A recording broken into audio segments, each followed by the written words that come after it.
Nasa Boracay ako nun. Sabi ko, siguro pahinga to. Siguro after ng lahat ng pag-aaway, ito na yung moment na magiging okay kami.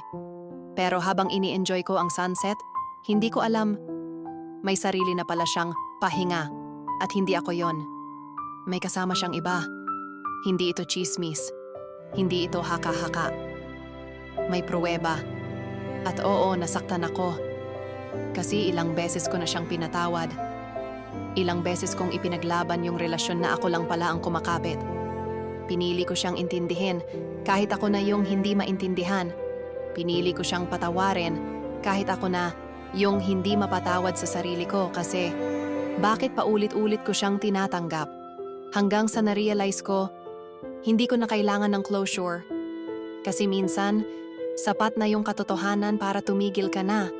At totoo nga, minsan, habang iniisip mong mahal ka pa niya, may ibang taong niyayakap na siya.